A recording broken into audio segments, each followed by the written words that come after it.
ሰላም ጤና ይስጥልን የተወደዳችሁና የተከበራችሁ የጣና ቴሌቪዥን አድማጭ ተመልካቾቻችን እንደምንዋላችሁ የታህሳስ 13 ቀን 2018 ዓ.ም የምሽት ጣና ዜናችን ተጀምሯል። ዜናዎቹን እየመራው አማራ ሰፋ አብራችሁ ቆያለሁ። በቅድሚያም አርዕስተ ዜናዎቹን እናስቀድማለን። የአማራ ፋኖ እየተጋደሉ በታላላቅ ድሎች ታጅበው ውለዋል። ጎንደር ላይ አፋድ ታላቅ ድል የተቀዳጀበትን የደፈጣ ጥቃት ሲፈጽም ታዋቂው አዋጊና የጦር ጠበብት አርበኛ ኮሚሽነር አበበ መልኬ ውጊያውን መርቶታል። ወሎ ላይ ደግሞ የአማራ ፋኖ ብሔራዊ ኃይል አጼ ምኒልክ ዕዝ ደሴ ዙሪያ ታላቅ ድል የተቀዳጀበትን ድል አድርጓል። በሁለቱ ጠቅላይ ግዛቶች የተገኙ ወታደራዊ ድሎች ምን ይመስላሉ የሚለውን ዝርዝር መረጃ ዜናችን ያስደምጣችኋል። ቀዳሚው መረጃችን ነው። የሸዋው ተጋድሎ ለባዲኑ ቁልፍ ሰው ህልፈት ምክንያት ሆኗል። የምንመታው ለይተን እናውቃለን የሚለው የፋኖ መሪው የባዲኑ ዋና የሚሊሻ ኃላፊ እርምጃ እንደወሰደበት አስታውቋል። ጎጃም ላይ ደግሞ የብልጽግናው ሰራዊት ከነ ኦራሉ ሙሉ በሙሉ እርምጃ ተወስዶበታል። ከፍተኛ ወታደራዊና ስነ ልቦናዊ ድል የተገኘበት የጎጃሙ ትንቅንቅ ሙሉ መረጃና የሸዋውን አስገራሚ ተጋድሎ ዜናችን በዝርዝር ተመልክቶታል፣ ይደመጣል። ብልጽግናው ዘራፊና አጋች ወንበዴ ቡድን አሰማርቶ ህዝብን እያስመረረ ቆይቷል።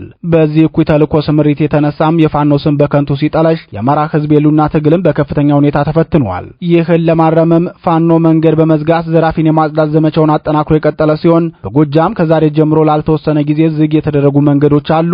የትኞቹ መንገዶች ይዘጋሉ የሚለውንና እስከ መቼ ዝግ ሆነው ይቆያሉ የሚለውን መረጃ በዜናችን ዝርዝሩን ተሰሙታላችሁ፣ ይቀርብላችኋል። በብልጽግና ዘንድ አንድ መርህ አለ። የአሁኑን ጭንቀት እንዴት ላመልጠው የምትል የማዘናጊያና የማወናበጃ መንገድ ናት። አይነጋ መስሏት ከቋቱ ላይ እንዲሉ ብልጽግናውም ነግቶ የማይጠየቅ ይመስል በየአዳራሹ ህዝብን እየሰበሰበ የተስፋ ዳቦን ሲመግብ ይውላል። እኔን ካመናችሁ ወተቱን በቧንቧ ዳቦውን ባቁማዳ ማሩን ባካፋ ሰጣችኋለሁ አይነት ለተረት ተረት የቀረበው ውሸት ህዝብን መጋት መታወቂያው አድርጎታል። ጎንደር የተገኙት የብልጽግናው ሊቀመንበር ታማኝ ሹም ለወጣቶች በወር እስከ $3000 ደሞዝ እንከፍላለን የሚል የቅጥፈትን ጥግ ያሳየ ንግግር አቅርበዋል። የሰዓቱ ዜናችን የብልጽግናውን ውሸቶችና ነውሮች በዝርዝር ይዳሰሳቸዋል፣ ይደመጣል። ህወሓት ለጦርነት አጋሩ ዛቻ ልኮበታል። በጣም ታግሻለሁ፣ ትግስት ያልቋል ሲል ወደ ብልጽግና የላከው መልእክቱን አስመልክቶ ባሰናዳነው ዘገባችን የህወሓትን ቀጣይ እቅዶች ያጋለጡ መረጃዎችን እናቀርብላችኋለን። ሰዓቱ ሲደርስ ይቀርብላችኋል። የተወደዳችሁና የተከበራችሁ የጣና ቴሌቪዥን አድማጭ ተመልካቾቻችን እነዚህንና ሌሎች የግንባርና የትንታኔ ዘገባዎችን ይዘናል። እስከ ዜናዎቻችን ፍጻሜ ድረስ አብራችሁን እንድትቆዩ እየጋበዝን ወደ ዝርዝር ዜናዎቹ እናልፋለን። ወደ ቀዳሚው ዜናችን አመራን። በሁለት ግንባር ፋኖ ታላቅ ድል ተቀዳጀ። የብልጽግናው ስርዓት በጸረ ሽምቅ ተዋጊውና በአየር ኃይል ድጋፍ ልዩ ዘመቻ በከፈተበት በአሁኑ ወቅት የአማራ ፋኖ ተከታታይ ድሎችን እየተቀዳጀ በአሸናፊነት መስመር ቀጥሏል። በዛሬው ዕለትም አፋር ጎንደር ላይ ድል ሲቀዳጅ አፋባ በበኩሉ ደሴ ዙሪያ ላይ ድል ተቀዳጅቷል። በአማራ ህዝብ ላይ መልከ ብዙና ግንባረ ሰፊ ጥፋት እንዲያደርስ በኦህዴድ ብልጽግና የተላከውን ሰራዊት በብርቱ ክንዱ እየመከተ ያለው ፋኖ የሚያደርሰውን የደፈጣ ጥቃትና መደበኛ ውጊያ በስኬት እንደቀጠለበት አስታውቋል። በዛሬው ዕለትም በጎንደር ጠቅላይ ግዛት ፋኖ በጣለ የደፈጣ ጥቃት የብልጽግናውን 804ኛ ኮር ሰራዊት ከባድ ኪሳራ አድርሶበታል። በብልጽግናው ሰራዊት ላይ ውጤታማና ተደጋጋሚ መደበኛ ውጊያዎችን ከደፈጣ ጥቃት ጋር አጣምሮ በድል እየተጓዘ ያለው የአፋድ ጎንደር ጠቅላይ ግዛት ዕዝ 203ኛ ከፍ ያለው ደሴ ኮር ጄኔራል ኃይሌ ዘውባንተ ክፍለ ጦር ዛሬም የተሳካ የደፈጣ ጥቃት መፈጸሙን የኮሩ ቃል አቀባይ ክፍል ለጣና ቴሌቪዥን ገልጿል። በታዋቂው የጦር መሐንዲስና ልዩ ወታደራዊ ስትራቴጂስት አርበኛ ኮሚሽነር አበበ መልኬ የሚመራው ጄኔራል ኃይሌ ዘውባንተ ክፍለ ጦር ጥቃቱን የፈጸመው ከወገዳ ወደ ኢኳሳ ይጓዝ በነበረው የብልጽግናው ሰራዊት ላይ መሆኑን ገልጿል። በቅርቡ የብልጽግናው ሳይበር ሰራዊት አበበ መልኬ እጁን ሊሰጥ ነው እያሉ ስሙን ሲያጠፉት የቆዩት ታዋቂው ጦረኛ ኮሚሽነር አበበ እኔ እኮ የጄኔራል አሳምነው ጽጌ አደራ ቃል ያለብኝ የአማራ ህዝብ ታጋይ ነኝ። የአማራን ህዝብ መከራ ላይ ጥሎ እጅ መስጠት ማለት ህሊና ቢስነት ብቻ ሳይሆን አማራንም አለማወቅ ነው ሲል ምላሽ መስጠቱ ይታወቃል። እሱ የሚመራውን ጦር ለማፈን የብልጽግናው ምስራቅ ዕዝ 804ኛ ኮር በምክትል አዛዡና የቀድሞ የህወሓት ጦር መሪ በሆኑት ኮሎኔል ይርጋ አርያም እየተመራ ወደ ስማዳ በርካታ ጦር ይዞ ከገባ ቆይቷል። ለተከታታይ 2 ወራት በዚህ ቀጠና አርበኛውና እሱ የሚመራው ጦር የብልጽግናውን ዘር አጥፊ ሰራዊት በብርታት በመመከትና በመፋለም ተደጋጋሚ ድሎችን መቀዳጀታቸውን በተከታታይ መዘገባችን ይታወሳል። ዛሬ ረፋዱ ላይ ፋኖ ያደረሰውን የደፈጣ ጥቃት አስመልክቶ የኮሩ ቃል አቀባይ አርበኛ ጋሻው ግዛት ሲናገርም የፋኖን ሰራዊት ለማፈን የወጣው የብልጽግናው ሰራዊት ወይንዋ የተባለ ቦታ ላይ ሲደርስ የጄኔራል ኃይሌ ዘውባንተ ክፍለ ጦር ሰራዊት የተጠና የደፈጣ ጥቃት በማድረስ በርካታ የጠላት ሰራዊት ሞትና ቆስለኛ አድርገውታል ብሏል።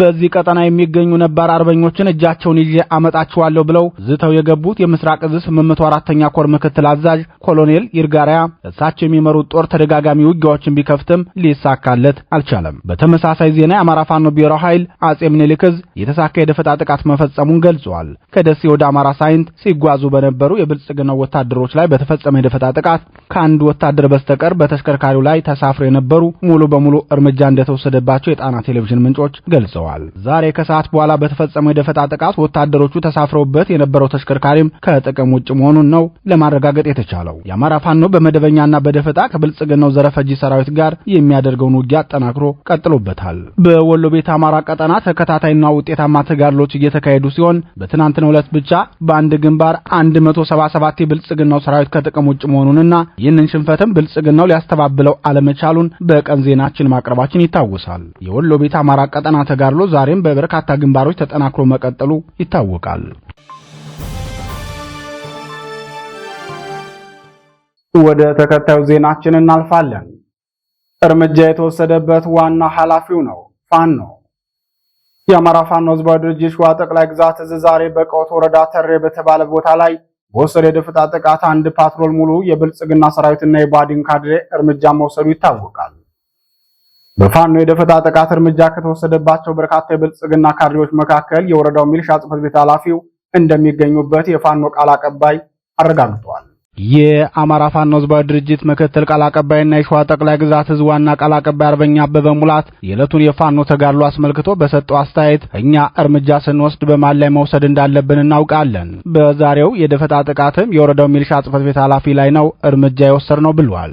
የቀወቱ ወረዳ ሚሊሻ ጽሕፈት ቤት ኃላፊ የነበሩት አቶ መሐመድ ሰይድ በፋኖ የደፈጣ ጥቃት እርምጃ የተወሰደባቸው ሲሆን ከእሳቸው ጋር በመሆን ህዝብን አስገድደው ሊሰበስቡ የነበሩ የባዲን ካድሬና የብልጽግናው ሰራዊት አባላትም እርምጃ ተወስዶባቸዋል። የፋኖን ጥቃት ተከትሎም የቀወት ወረዳ አስተዳደር ሐዘኑን በይፋ የገለጸ ሲሆን የፋኖን ምት መቋቋም አለመቻሉንም በብስጭት ገልጿል። የአማራ ፋኖ ህዝባዊ ድርጅት ሸዋ ጠቅላይ ግዛት እዝ በተመሳሳይ ከወር በፊትም የሸዋሮቢት ከተማ አስተዳደር መረጃና ደህንነት ኃላፊውን እርምጃ እንደወሰደበት አይዘነጋም። ይህ በእንዲህ እንዳለ በጎጃም ጠቅላይ ግዛትም በተመሳሳይ የአማራ ፋኖ ብሔራዊ ኃይል አጼ ቴዎድሮስ እዝ 105ኛ ኮር 66ኛ ክፍለ ጦር አንደኛ ሻለቃ ዛሬ በሰራው ልዩ ኦፕሬሽን በብልጽግናው ሰራዊትና በባዲን ካድሬዎች ላይ ድል ተቀዳጅቷል። የህዝባዊ ቅቡልነትና የመንግስታዊ ቁመናውን ያጣው የብልጽግናው ስርዓት በአማራ ህዝብ ላይ ዘር ማጥፋት ጦርነት እንዲያካሄድ አስታጥቆ የላከው ሰራዊቱ በሚያደርጋቸው ተደጋጋሚ ውጊያዎች ከባድ ኪሳራ እያስተናገደ ይገኛል።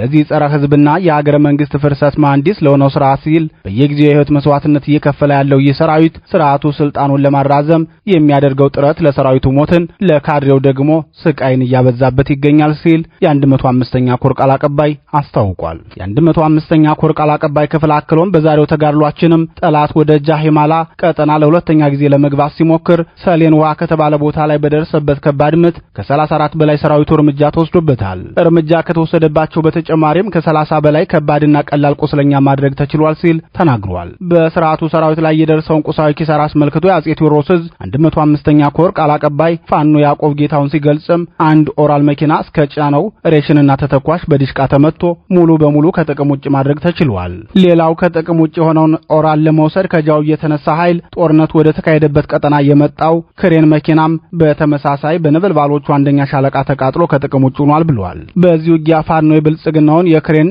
ሾፌርን በቁጥጥር ስር የዋለው ሲሆን በክፍለ ጦር ወታደራዊ አስተዳደር አርበኛ ዳዊት አይችሌና የሻለቃ አንድ ወታደራዊ አዛዥ አርበኛ በላይ ይታየው የተመራ ኦፕሬሽን በድንቅ ድል ታጅቦ ውሏል ሲል የዕለቱን የተጋድሎ ውሎ ዝርዝር መረጃ ገልጿል።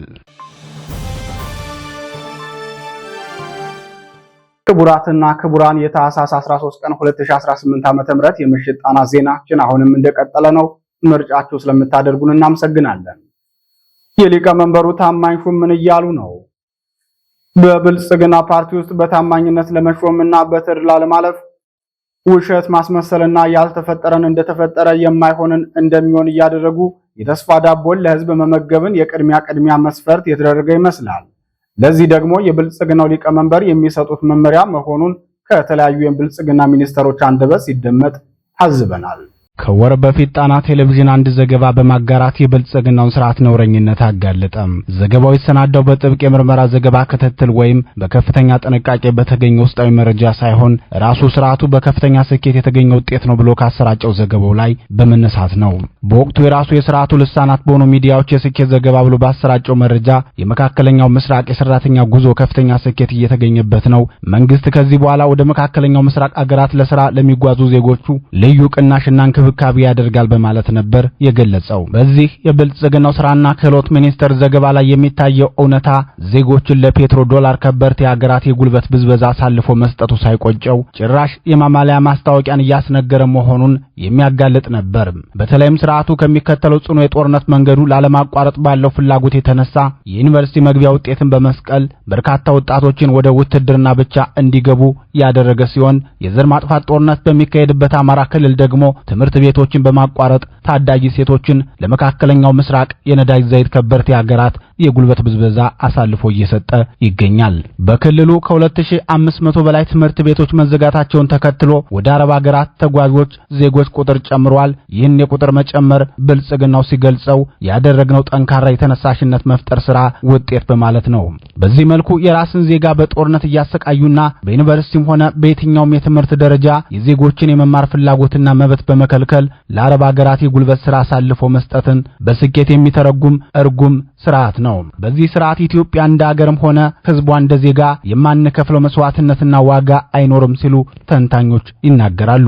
ቀደም ሲል የተጠቀሰውን መረጃ ያሰራጨውን ተቋም የሚመሩት ወይዘሮ ሙፈሪያት ካሚል ሰሞኑን ወደ ጎንደር ተጉዘው ባደረጉት ንግግር ደግሞ ተመሳሳዩን የውሸትና የውርደት መልእክት አስተላልፈዋል። ሚኒስትሯ በንግግራቸው አሁንም የብልጽግናው ስርዓት የአገሪቱን ዜጎች ወደ አረብ አገራት በመላክ የሰዎች ዝውውርን በብቸኝነት ለመቆጣጠር ከፍተኛ ዝግጅትና ፍላጎት እንዳለው ያመላከተ ሲሆን በሌላኛው ንግግራቸው ደግሞ የአገሪቱን ወጣቶች በቀቢጸ ተስፋ ለመሙላት ስርዓቱ የያዘውን እቅድ ያጋለጠ ሆኗል። እኔ ውሳኔ ከባህር ማዶ ነው ላለ ሰው ደግሞ ህይወቱን አደጋ ላይ ሳይጥል ህጋዊ ስርዓቱን ተከትሎ በነፃ ሊባል በሚችል ደረጃ በአነስተኛ ወጪ በመንግስት በኩል ደህንነቱ ተጠብቆ የሚገኝ የሥራ ዕድል አለ። እሱን መጠቀም ያስፈልጋል። ሶስተኛ የርቀት የሚባል የሥራ ዕድል ነው። የርቀት የሥራ ዕድል ባላችሁበት ሆናችሁ የኮምፒውተር ዕውቀታችሁን ማሳደግ ከቻላችሁ የአይቲ ዕውቀታችሁን የ5 ሚሊዮን ኮደርስ ኢኒሼቲቭ በነፃ እየተሰጠ ነው። የክቡር ጠቅላይ ሚኒስትራችን ኢኒሼቲቭ ነው።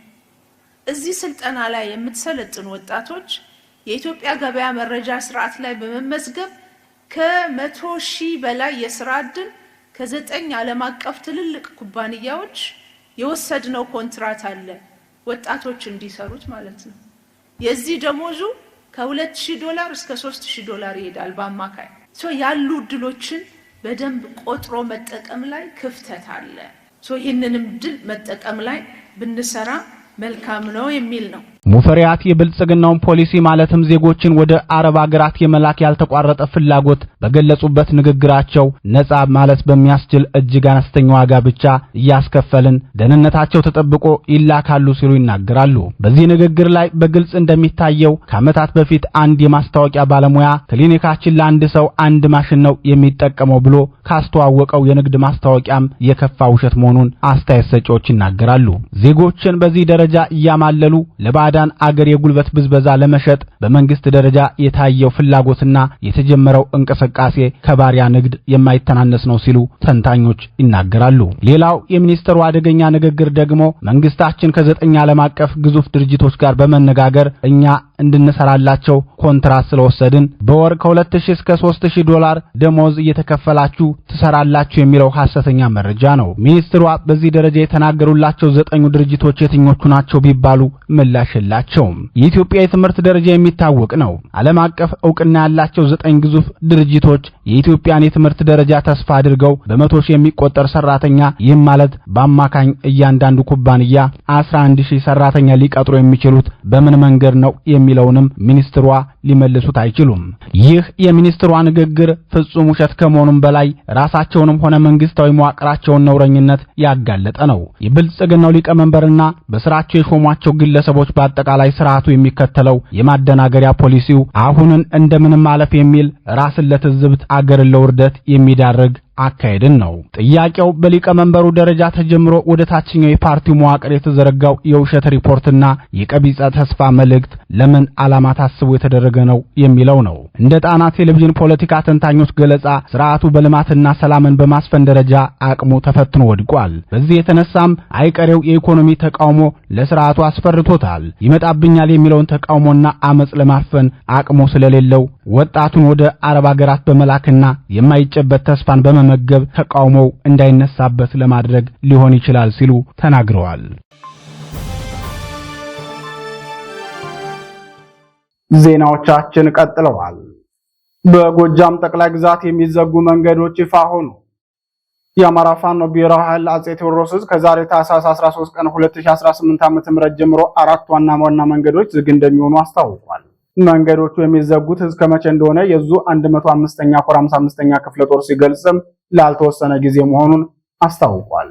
ከባህር ዳር ጭንባ ቁንዝላ ደለጎ፣ ከዱር ቤቴ ዘብስት ወገዳ፣ ከዱር ቤቴ ሐሙሲት ማማላ፣ ከዱር ቤቴ ቀደምት ላሊበላ ለሁዲ ያለው አውራ ጎዳና ላልተወሰነ ጊዜ ዝግ ነው እንደሚቆዩ የገለጸው የአጼ ቴዎድሮስ 105ኛ ኮር እነዚህ መንገዶች ዝግ የሚሆኑበትን ምክንያት የገለጸው የ55ኛ ክፍለ ጦር የሚፈጸሙ ብድናዎችን የማጽዳት ተልዕኮ እንደሆነም ይፋ አድርጓል። ክፍለ ጦሩ በጠቀሳቸው ቀጠናዎች የብልጽግናውን ስርዓት ጸረ አማራ ተልዕኮ ተቀብለው ተሽከርካሪን በማገት ማውደምና አሽከርካሪን አግቶ ገንዘብ መጠየቅ፣ ተጓዦችን መዝረፍና መሰል እኩይ ተግባራትን በሚፈጽሙ ዘራፊ ኃይሎች ላይ እርምጃ ለመውሰድ ያመቼ ዘንድ እንዲሁም በኦፕሬሽኑ ንጹሃን እንዳይጎዱብኝ በማሰብ ነው መንገዱ የሚዘጋው ሲል ገልጿል። በተጨማሪም ክፍለ ጦሩ በተጠቀሱ ቀጠናዎች የተጣለውን እገዳ ተላልፎ የተገኘ አሽከርካሪም ይሁን ሌሎች ተጓዦች ለሚደርስባቸው ማንኛውም ችግር ኃላፊነቱን ራሳቸው ይወስዳሉ ሲል ያሳሰበ ሲሆን ዘረፋ፣ እገታና መሰል እኩይ ተግባራትን በሚፈጽሙ ባንዳና ዘራፊዎች ላይ በአጭር ጊዜ ተገቢውን እርምጃ ወስጄ እስከማጠናቀቅ ህዝቡ በትዕግስት ይጠብቀኝ በማለት የዘመቻውን ተልዕኮና የሚወስደውን ጊዜ ይፋ አድርጓል። የብልጽግናው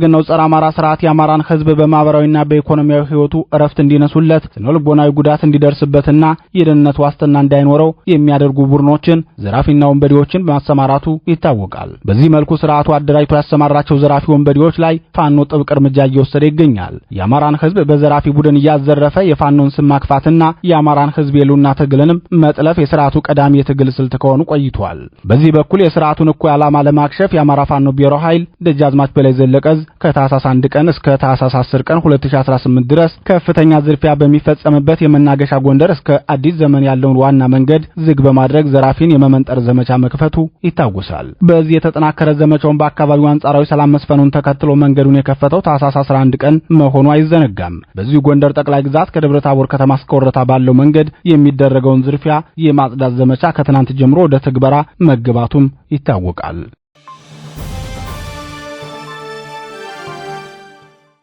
ወደ መጨረሻው ዜናችን እናልፋለን። ተፈታትናችሁኛል፣ ትዕግስት ያልቋል። ህወሓት የህፃጽ ተፈናቃዮችን የረሃብ ጉዳት አስታኳ አመሻሹን ሳምንታዊ መልእክት በሚል ባወጣው መግለጫ ትዕግስት ያልቋል ብለዋል።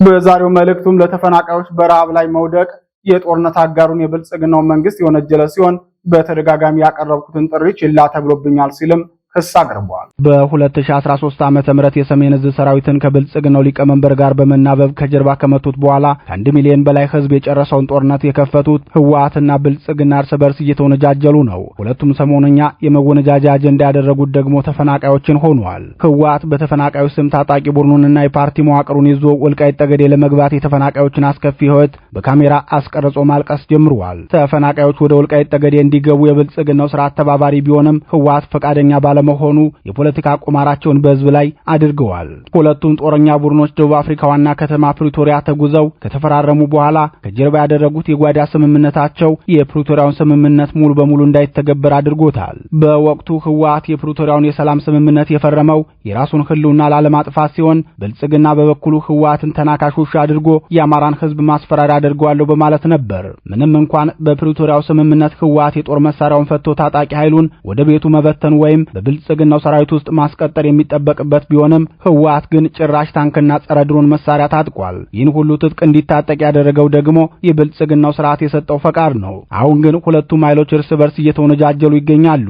ብልጽግናው በሚያዘው ምርጫ ቦርድ አማካኝነት ህወሓት የሚባል የፖለቲካ ፓርቲ የለም ብሎ ሲወስን፣ አሁን ግን ሁለቱም ኃይሎች እርስ በርስ እየተወነጃጀሉ ይገኛሉ። ብልጽግናው በሚያዘው ምርጫ ቦርድ አማካኝነት ህወሓት የሚባል የፖለቲካ ፓርቲ የለም ብሎ ሲያስወስን፣ ህወሓት በበኩሉ ብልጽግና ብዙ እየተፈታተነኝ፣ አሁን ግን ትዕግስት ያልቋል ሲል ምላሽ መስጠት ጀምሯል። ህወሓት በዚህ ሰዓት ይህንን መልእክት ወደ ብልጽግና የላከበት ዋናው ምክንያት ወደ ወልቃይት ጠገዴ ለመግባት ጦርነት ለመክፈት የመጨረሻ ምዕራፍ ላይ መድረሱን የፖለቲካ ተንታኞች ይናገራሉ። የአማራ ክልል ወልቃይት ጠገዴ ሰቲት ሁመራ ዞን አስተዳደር ተፈናቃዮች ወደ ነበሩበት ቀያቸው እንዲመለሱ ፈቃደኛና ተባባሪ ነኝ ብሎ ቢገልጽም ህወሓት ግን የዞኑ መዋቅር ካልፈረሰና እኔ ካላስተዳደርኩት ወደ ወልቃይት እግሩን የሚያነሳ ተፈናቃይ አይኖርም ሲል አግቶ ይዟቸዋል። አግቶ የያዛቸውን ተፈናቃዮች የደረሰባቸውን የረሃብ አደጋ በካሜራ ቀርጾ ለዚህ ያበቃቸው ብልጽግና ነው የሚል የፖለቲካ ፕሮፓጋንዳ እያካሄደ ነው። በፕሪቶሪያ የተደረሰውን ስምምነት ተግባራዊ ለማድረግ በተደጋጋሚ ጥሪ ባቀርብም ምላሽ እያገኘው አይደለም በማለትም ብልጽግናውን ከሶታል። ለተፈናቃዮች የሚገባውን የእርዳታ እህል እንደሚያደርሰው ከመግለጽ የተቆጠበው ህወሓት ተፈናቃዮችን አግቶ በመያዝ የደረሰባቸውን የረሃብ አደጋ እያሳየ ያወጣው መግለጫው ጦርነት የምከፍተው በዚህ ምክንያት ነው፣ ከዚህ በላይ ትዕግስት አያስፈልግም የሚል ለዓለም አቀፉ ማህበረሰብ ጥሪ ማስተላለፉ ነው። ከዚህ በኋላ አልታገስም ሲል የገለጸው ህወሓት ለዘላቂ ሰላም መስፈን ቁርጠኝነት ቢኖረኝም የትግራይ ህዝብን ለማጥፋት የሚደረጉ ሴራዎችን አልታገስም ሲል ለብልጽግናው ዛቻ አልኮበታል። ህወሓት በመግለጫው አክሎም የትግራይ ህዝብን በተለያዩ መንገዶች የዘር ማጥፋት ዘመቻውን ቀጥሏል፣ ትግራይ ያለው የሰብአዊ ቀውስ መባባሱን ጠቁሟል። የፕሪቶሪያው ስምምነት ባለመተግበሩ ትግራይ ተደራራቢ ቀውስ እያስተናገደች ነው ብሏል። ይሁን እንጂ ትግራይ ለገጠማት ቀውስ የብልጽግናው መንግስት ተጠያቂ የሚያደርገው ራሱ ህወሓት ተፈናቃዮችን አግዶ የፖለቲካ መያዣ አድርጓቸዋል ሲሉ የቀድሞ ስራ አስፈጻሚ አባሉና የአሁኑ የብልጽግናው ሊቀመንበር አማካሪ አቶ ጌታቸው ይናገራሉ። አቶ ጌታቸውን ጨምሮ ከህወሓት በተቃራኒ የቆሙ በርካታ የትግራይ ፖለቲካ ኃይሎች ተፈናቃዮች ለችግር የተጋለጡት ሰብአዊነትና ፖለቲካ በመቀላቀሉ ነው ይላሉ። ከተፈናቃዮች ላይ ቀምቶ ከእርዳታ ላይ ብር እንደሚሰበስብ የሚነገርለት ህወሓት በጻጽ የተራቡ ወገኖችን ለመታደግ ርብርብ ማድረግ እንደሚገባ ገልጿል። ህወሓት አክሎም የሸራ ድንኳን ውስጥ የሚኖረው ህዝባችን የአራዊት ሰለባ ሆኗል ብሏል። ክቡራትና ክቡራን የጣና ቴሌቪዥን አድማጭ ተመልካቾቻችን የሰዓቱ ዜናችን የተከታተላችሁትን ይመስል ነበር። የጣና ቴሌቪዥን የዩቲዩብ ቻናል አማራጮችን ሰብስክራይብ በማድረግ በቋሚነት ወዳጅ እንድትሆኑ እንጠይቃለን። ጤና ይስጥልን።